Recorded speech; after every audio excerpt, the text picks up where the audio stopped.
So this is going to be video number 2 on navigating the Enuma Elish. I'll put a link below to the previous video. It's very important to understand what I've got going on here. There's a lot that goes into it. They had some very deep things going on. We can't just spend a couple minutes with it and understand what's going on. We need to understand they were living through this material and had it memorized. We're just giving it a cursory glance. If we look a little deeper, we'll see something that is based in the human life cycle and how to heal, and that this is something that is common throughout the entire world from antiquity. My name is Dan Paulson. Welcome to the video.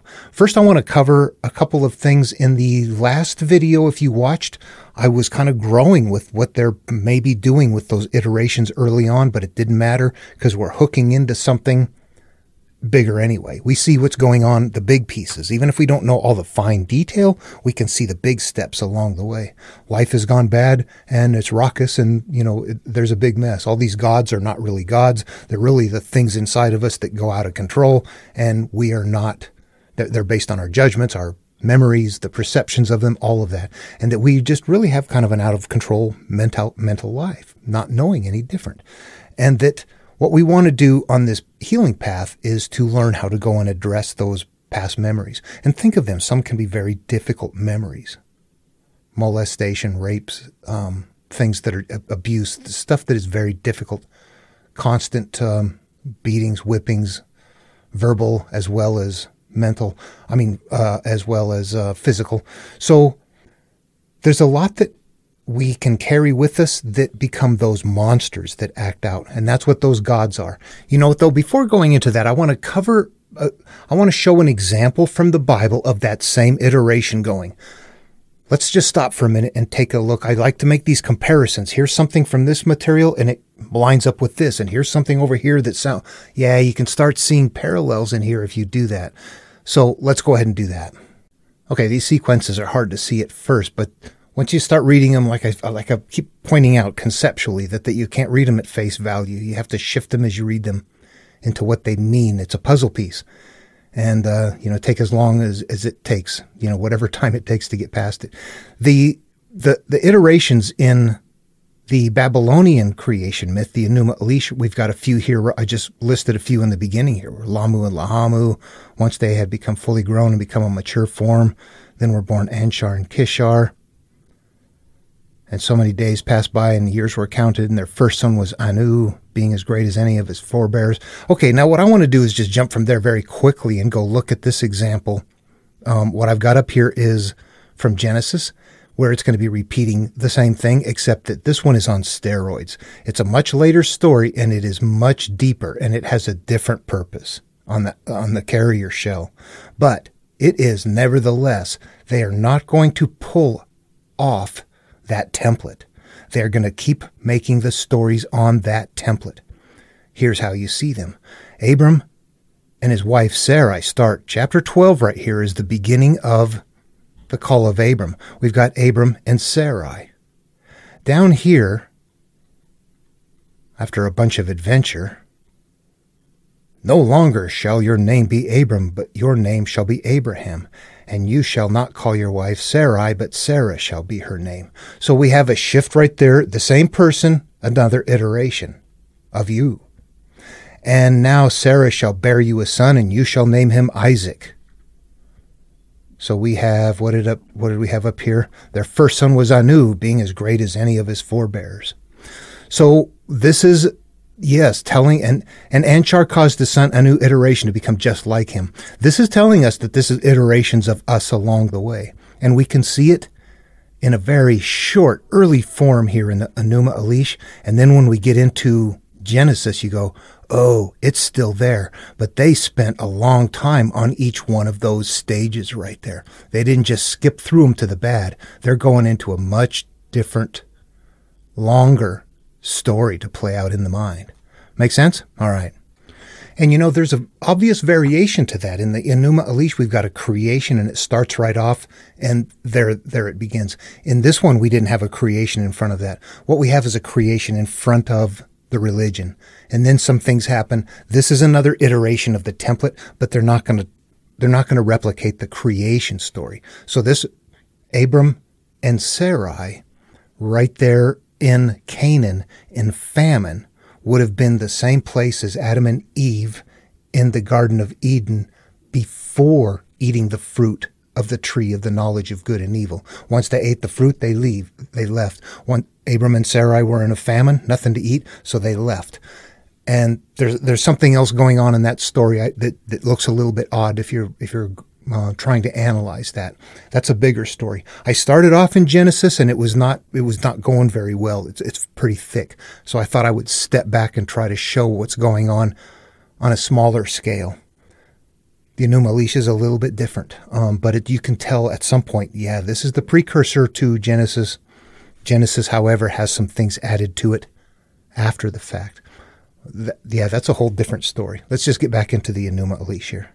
All right, I get these and I start going to town on them. I actually make sure to save a copy, make a second copy, and I start working on it. I go through it like this because I can't do it in my mind in the way that they would have. This is a way that we could do this if we had it memorized and we just work with it every day. We would remember this stuff. So I'm going through and just trying to get myself into their shoes a little bit better. And what I'm doing is doing some color coding here between what is good, what is bad. The light blue here are notes that I added in. The yellow here indicates moo. That's literally our chicken earlier self. Yeah, I need to make changes, but I'm not doing it. Our conscious divided half that struggles to change.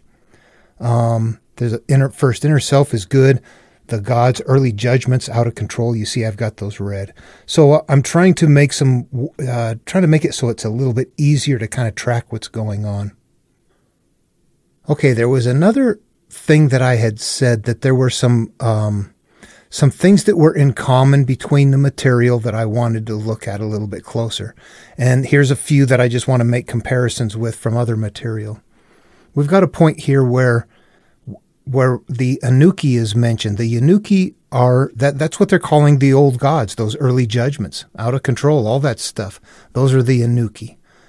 And the Anuki represents the gods who need to be destroyed, or basically our hurt and judgmental parts that continue to affect our life that we cannot control. They're in thoughts and actions. In Genesis 6, the sons of God took fair daughters from men as wives and went into them. They were called the Nephilim, the offspring. They were part of the corrupt world or our corrupt life experience. They are metaphorical representations of the same thing. Okay, what we have is that these just represent bad things that emerge from us, from a power source that is, we've given strength to something that is so big. Okay? In the Enuma Elish, they call it gods, and the Bible says, oh, we don't do that. What do? They have sons of God come down and create something powerful. It's still holding the same conceptual idea in those words. Then we had, she conveyed to him the tablet of fate, clasping it at his chest. And I said, keep an eye on that. You'll see it elsewhere. I had to think about this here in Ezekiel chapter 3. He said to me, O mortal, eat what is offered to you. Eat this scroll and go speak to the house of Israel. So I opened my mouth, and he gave me the scroll to eat. He said to me, Mortal, eat the scroll that I give you, and fill your stomach with it. Then I ate it, and in my mouth it was as sweet as honey. You got to unlock these. They're puzzles. What is this? This is actually the wrong location for the Ezekiel one and this one right here. What's happening right here in this one, the tablet of fate, what is that? Here's the bundle of things that you're going to live through, and it's going to King U. This is your early self. You get to take charge of how you act and how you live in life. Bingo. This one sounds different. If we go ahead down here, I'm not going to jump to it right now, but what we will find when we're going to move ahead is that there's a point where Marduk goes back and gets the tablet of fate back from Kingu and takes it himself. That's the same place here where Ezekiel gets this. It's a bundle of knowledge that you've consumed, that you've eaten. You've consumed it spiritually. In both cases, that's what it is. But you're in charge of the fate of your life. You are, or your past is. So those are the elements that we see there, that we can make comparisons. That was kind of, you see those and go, what? It's kind of tricky. Conceptual. We're eating, we're consuming. This is the tablet of fate. This is, all of it is going to fit in the psyche. And when you get it there, like I said before, once you realize it always goes there, it makes it easier to kind of line up where the interpretation should go. You don't have to go to that level, but you know what? That's the level they built it from. That's the core. Okay, to follow the flow of the last video then, I'm going to jump into tablet 2 right here, and I'm going to start playing this out in the psyche. Again, I've made some changes in here. It's not very smooth to read through it. It's not a complete word-for-word, update. It still has, all the old verbiage in there. So it starts off and it says, Tiamat, first inner self bundle of memories, then called together the legions of her demon army, assigning divisions to wage war against her sons, the gods. Now, if you remember where we are here, we finished off at the last video had us where we were born, we had come about, that we begin to have experiences, bad experiences, they begin to get raucous, things were out of control, and we're not able to get sleep. We have a transition here between where Mumu, the conscious divided half that struggles to change, Apsu, higher mental realm. There's a point where Ea, which is resolute failure here. I didn't get that one marked. Our resolute failure takes over, removed the crown from his head, took the mantle of brilliance and dressed himself in it. We're just going to be living in life early on without really paying attention to the fact that we're living in life. And that's what this is representing. The higher self is under our feet. It's gone. The higher awareness is not gone. We're simply living through our memories and our physical life experiences, as opposed to pulling back from that or resolving that stuff and then living through the higher awareness again. But he establishes on top of the Apsu. The Apsu, remember, can provide good or bad. So the Apsu just went from a green to a red place here. And let's see, the temples here. Yeah, the temples at this early time in our life are our incorrect beliefs, our judgments, as well as the memories we hold that act out. The metaphorical temples are made of anger, shame, fear, hatred, judgment, beliefs, all kinds of things.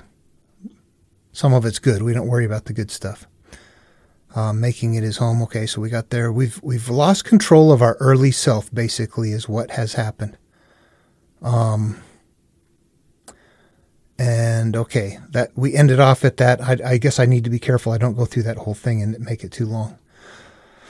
Okay, so at tablet 2, we pick up here then, where the first bundle of memories, we're getting ready to kind of have this internal battle going on with ourselves.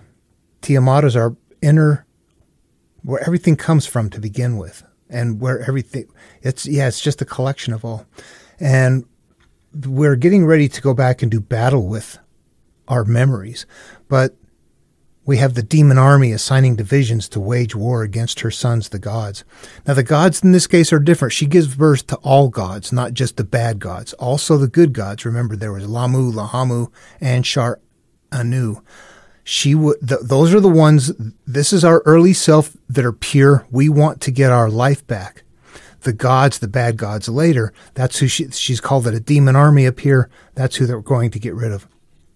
Again, it's a big story. This is holding a wonderful, beautiful idea that we are having an internal struggle to live life and move along, resolve issues.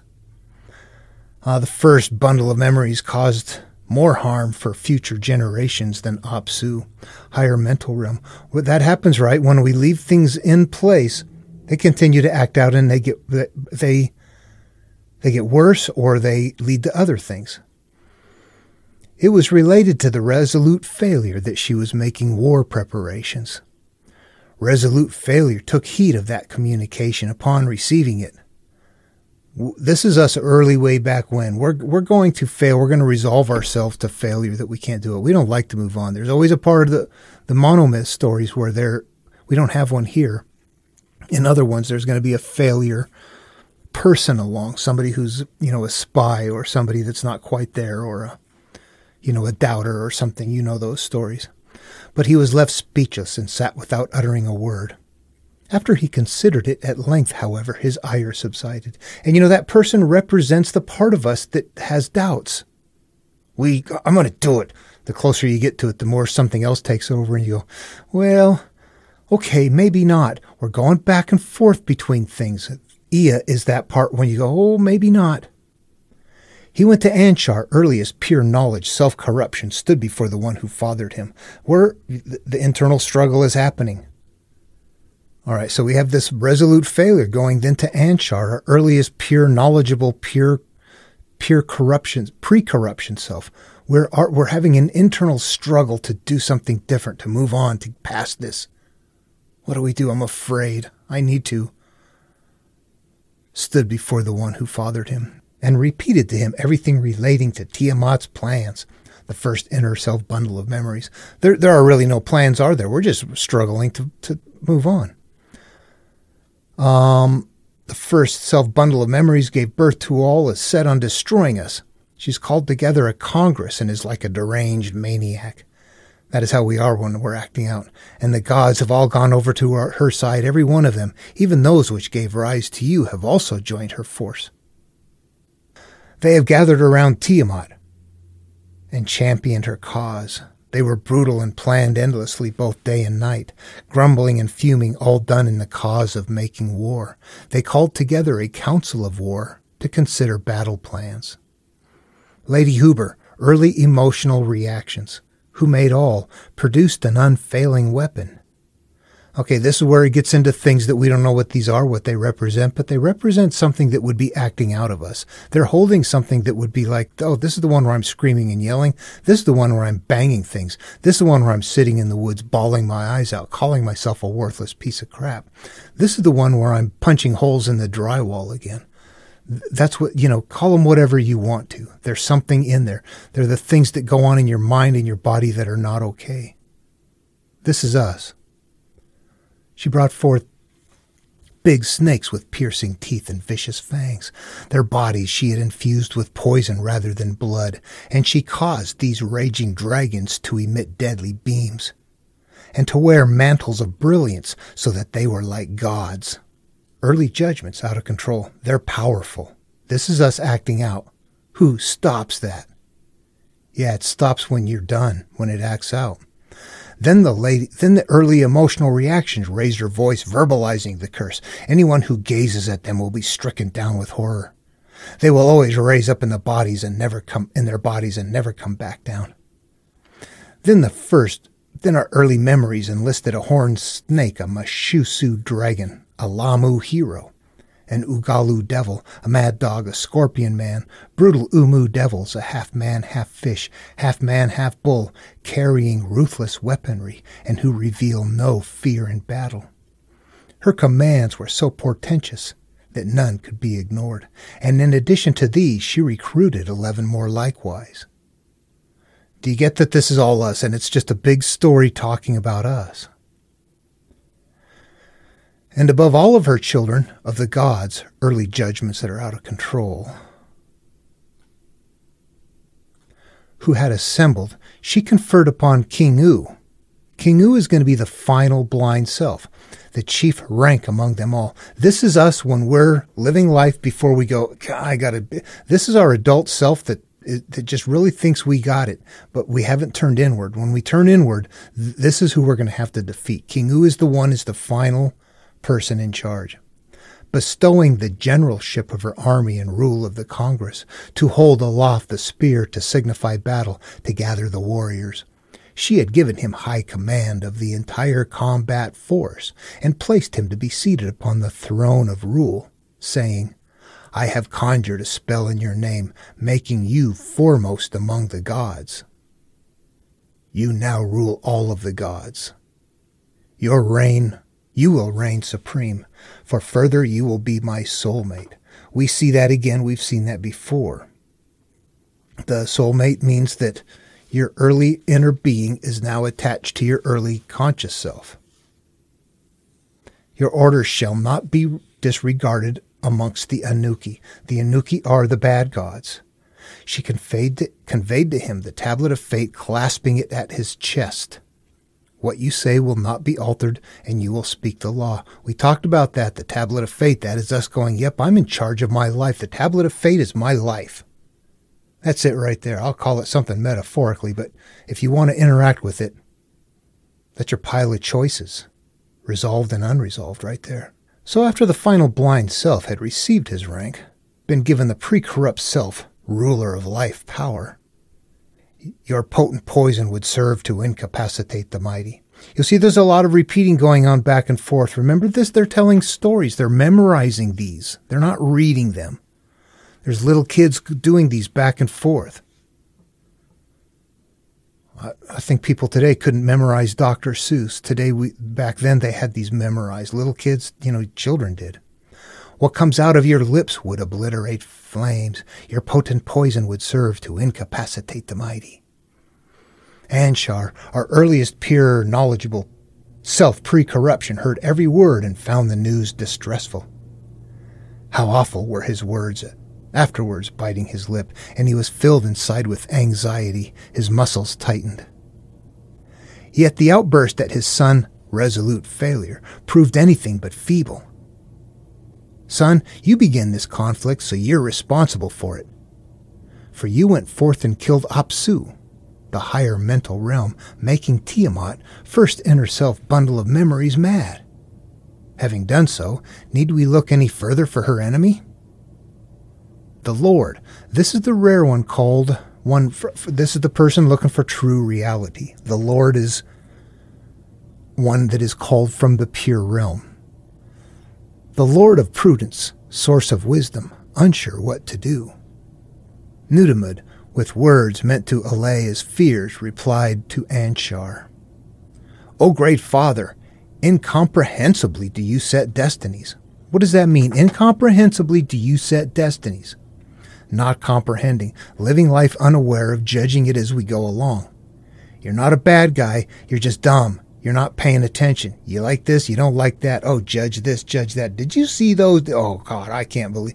That's what's happening. We're not comprehending. We're setting, incomprehensibly, we're setting destinies. Holding in yourself the powers of creation and destruction, we blindly make choices, which sets our course. Anshar, earliest pure knowledgeable self pre-corruption. Incomprehensibly do you set destinies. We look at ourselves and go, you know what? You were a good person, weren't you? You did your best. But everything you did, you were unaware of. And guess what? There it is. That's what we are. Now can we weed our way through it? Not comprehending, living life unaware of, judging it as we go along. Holding in yourself the powers of creation and destruction. We blindly make choices, which sets our course. Did you see this right here? O my great Father, incomprehensibly do you set destinies.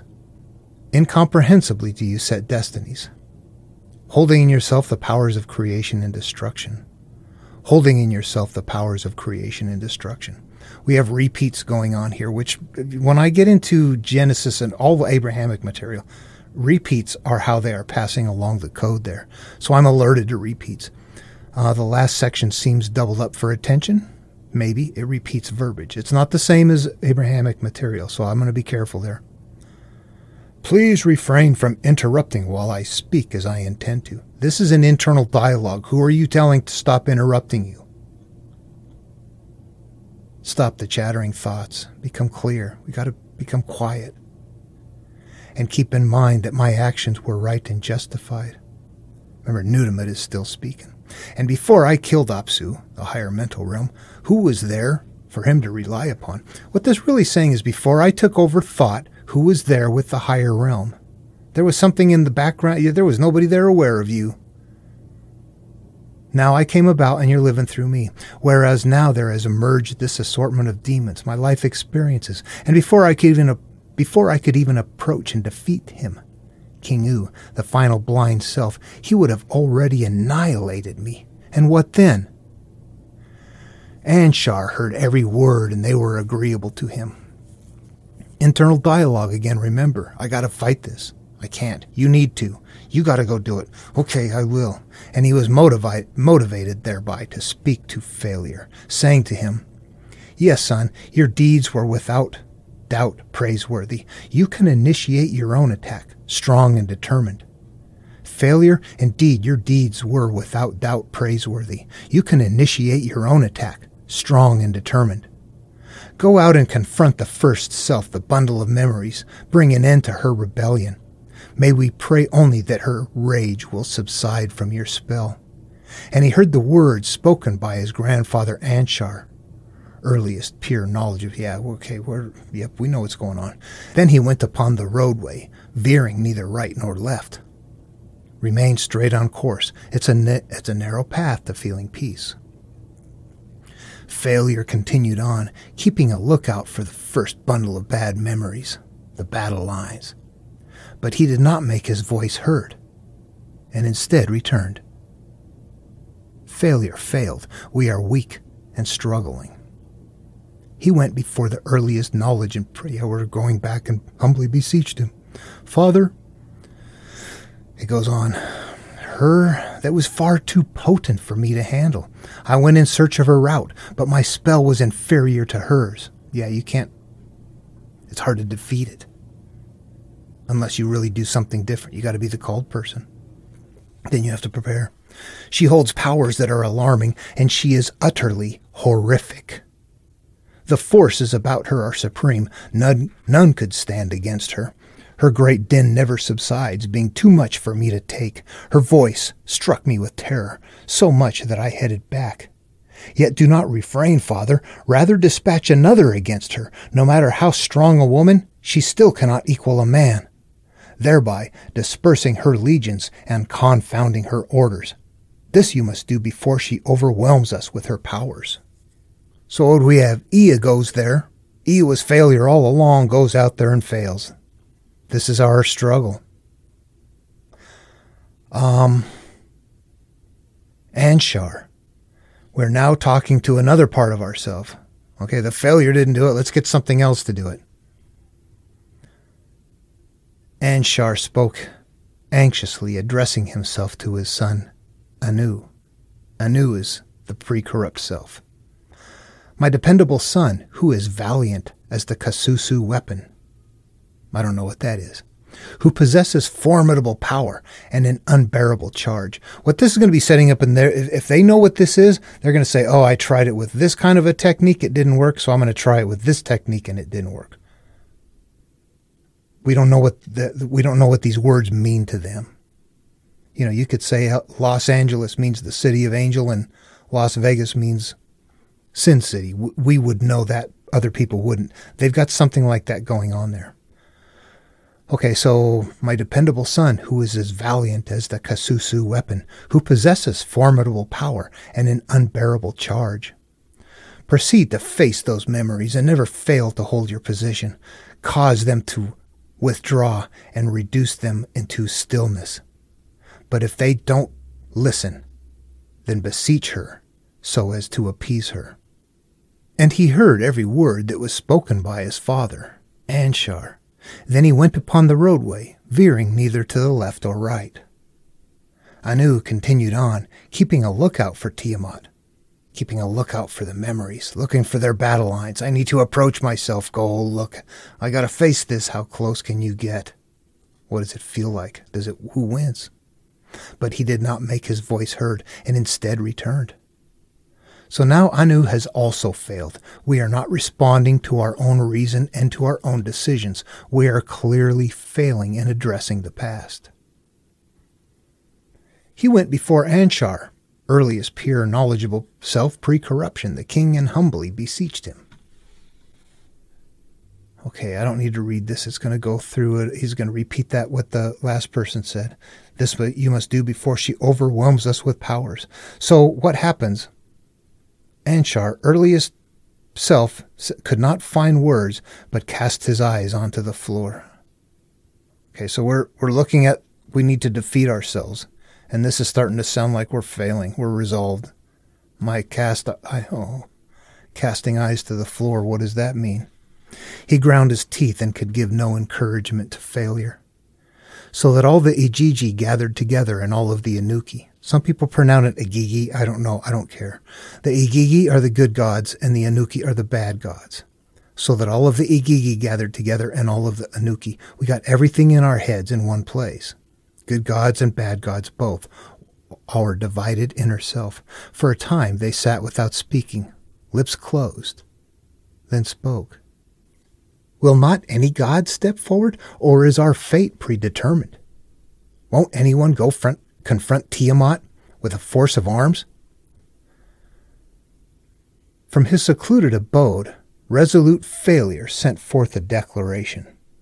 To the faultless one of Anshar, father of the mighty gods, him with a true heart, like a fellow citizen or countryman, the formidable heir who is destined to defend his father, who strikes fearlessly into the fray.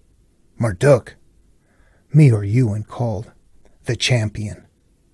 And he related to him the plans he had formulated, saying, Marduk, heed my counsel, give ear to your father's words. The son of his who brings him confidence go before Anshar. Move in near to him and make resolute declarations to him. All of his anxieties will take flight once you are before him. We've got to settle ourselves down. The Lord, rare called one from a pure realm. This person looks for the truth only. Marduk, that's the person when they are called. So the Lord, Marduk, that's two things right there. That's like Lord Buddha, Lord God, Lord, yeah, there's two things that are there. Thus he went and approached to stand in front of Anshar. And Anshar gazed upon him, and his heart filled with glee. So we're looking at ourselves, we're getting ready to turn inward with we're putting it all together. Then he kissed him on the lips and put aside his fears. Marduk raised his voice to be heard. Father, you must not remain silent, but rather speak to me, and permit me to go. Let me do that which you wish me to do. Anshar tells him, you must not remain silent, but rather speak to me, and permit me to go. Let me do that which you wish me to do. You see these repeatings going on. And Anshar raised his voice to be heard, saying to us, what are we going to hear? What sort of man would be willing to send you off to this war? Son, this is Tiamat, the bad memories, a female, and it is she who will attack you. And Marduk raised his voice to be heard, saying to ourself, O Father, you brought me to life, be glad and of good cheer, for soon your foot will be resting on the very neck of Tiamat, first inner self bundle of memories. So the inner dialogue is still going on. It's going on a long time. You see, this is kind of like almost a soap opera. When it comes to stories, action gets kind of slow. Anshar, earliest pure knowledge, who brought me to life, be glad of good cheer, for soon your foot will be resting. Oh, okay, I read that. Yep. So, actually, it comes in twice again. So what we're getting is the idea that we're going to go destroy those memories. And as that happens, we're going to, we raise voice to be heard. Speaking of Marduk, go then, my son, with blessings. It's time to go on the healing path, and cut Tiamat down to size with your perfect incantations. What are incantations? These are going to be healing processes, mental healing processes. Go on your way at once within the chariot of storm clouds, so that her men cannot advance, but rather make them retreat. And he was gladdened and spoke to his grandfather, saying, Ruler of the gods, deviser of the destinies of the high gods, if I am to be your defender and defeat the bad memories to preserve you, then assemble a commission and proclaim a singular destiny, and rest content among the others with an Ubshu Ukanaku. Ubshu Ukanaku is the Hall of Divine Congress, also known as your mind space. Yeah, get everybody together in your head. Whatever I accomplish will not be overdone, never overturned, and the verdict that issues from my lips will never be rescinded. All right, there's your hero right there. I'm going to kick ass and take names. What do we have? What did I miss back here? I'm going to go back and cover something. You see the darkened right there, her men. These are parts, when these start coming in, those are where additions were made by the by this translator. And there were chunks, little bits and pieces that were not readable on the clay tablets. So those he's added in there. To me, they seem okay. What I want to say down here is let's see, for my own words rather than yours will determine destiny. That's actually a part of that's a part of the document here. That's a part of the Enuma Elish. And rest content among the others within your mind space. For my own words rather than yours will determine destiny. Whatever I accomplish will not be undone, never overturned, and the verdict that issues from my lips never rescinded. So I want to say is there's something right here that's parallel. We've got the higher awareness is off someplace, called up a strong consciousness, a strong awareness. And what I'm going to say is parallel with Arjuna and Krishna as Lord Krishna, the higher awareness. Lord Krishna is driving the chariot for Arjuna. If this is in the Bhagavad Gita, who must defeat his family, who will not give his land back. They were allowed to have it for a while, but they're supposed to give it back. This is a way of holding the idea that you have your first part of your life was given over to somebody else, and now it's time for you to have it back, but they won't give it back. There's a struggle. Krishna lets him know that he can only be a driver and advisor, that Arjuna must decide his battle. These are coded teachings telling us that higher awareness must be employed by the consciousness. The higher awareness is there to employ with thought. It cannot take charge of our life. The conscious must learn how to rid the judgments, to live through the higher awareness purely. If that makes sense. I'm going to end that tablet ends right there. I'm going to just talk about that a little bit. Okay, so it gets kind of long. You're reading that going, yeah, this is... What there is, you have to remember the time and where it's said, and that it's thousands of years ago, and this is what they have. We look at something new today, and it's just like, oh, this is the greatest thing. But our minds are so different. Our perceptions, the biases that we have as we read this material are so significant that I think it's hard for us to appreciate what is really happening here. So that whole tablet right there it's this struggle. It's a fun story. It's probably separating from the other people from previous, those animal combinations and all that I've talked about at the tepes from Turkey, the 13,000 year old stuff I don't know what's going on there. It's older. This is old enough. This is pretty old stuff right here. I don't know what to do about those pictures from the tepes. But anyway, it sounds like what they're describing there is the creatures come from someplace like that, like they're separating from there.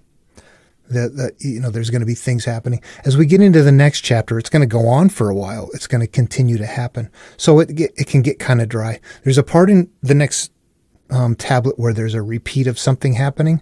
I've been asked before, because I read a copy of this and I read through that, and somebody said, did you accidentally read that twice or post that twice or something in your editing? And that's not what the case is. What there is there's a repeating cycle of failure. This is something that's bad going on, and then it backs off, and then it's something bad going on again. So it's an early way of holding the cycle of pain that's going on. At any rate, we'll see that coming up. So it can be a little dry to read, but understanding what it is and then working your way through it and putting yourself into the story is real critical. That is what they were doing to help people live back then, at the same time knowing that somewhere out there, if somebody figures this out and how to turn inward with it, how to play it out up here, and maybe they were doing that as a matter of course. They just trained everybody. Here's what you do. You sit down. Here's the story. You are this. You are that. Here's how you heal. Now we're building that in our world as well. They had a different way of thinking. And so in there is that template. When we get to, if this seems long, wait till we get to other material, like the Bible. Ooh, it goes on and on and on this way. It's going to be very bizarre. If you get it to interpret it, you'll be like, that's a tight little pattern that's just repeating over and over again, and something that never sounds like it's a repeating pattern. It is if you look at it close enough. We all see the numbering and things like that in Genesis. We see patterns in there. We see patterns in this, repeating things. So, it's just fun stuff to play with. Okay, I'm going to let that be for this video because I don't want it to get that long. I will try to get into the next, the tablet 3 and tablet 4 next time a lot quicker.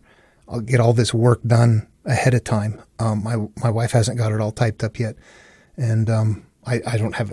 I'm not in any rush for her to get it done. So, please feel free to leave your comments below on whether this seems like it's making sense or if there's something that I don't. Boy, I'm seeing something, I'm finding something, and I'm trying to show what it is, and I don't know if it's really the right thing. So this coming up with the color coding, the green, the red, the yellow in the middle, all of that. It's almost like you I don't know, you play these out in the mind. I'm trying to show forces or something like that. I don't really know how to do it since it's supposed to be in the imagination. I don't know. And I certainly am not a graphics person, so we're kind of stuck using our minds, which is what they were doing anyway. So I think that's probably the best way to do it. However, we're at such a disadvantage given that we honestly don't know the material like they did. Not deeply. And by deeply, I mean like in Genesis, it would be important to have the story memorized, but also have it memorized how many times names were repeated. Because they're repeated a certain amount of times that's a part of that numbering sequence. We don't have access to that. We have to use the computer. Anyway, well, so that's what I'm doing here. And hopefully the color coding and trying to put those in, I know trying to talk through doing that is a lot different. If you put what you just go in and change all of those into what I believe they are, and you read through them and go, well, you know what? By golly, whether it's right or not, it certainly follows that path. But if you go elsewhere, you will find and interpret the same way, you will find they all follow that same path. So that's the fun thing. That's the exciting thing. Okay. Let me know below if you think it's effective, and I'll see you in the next video.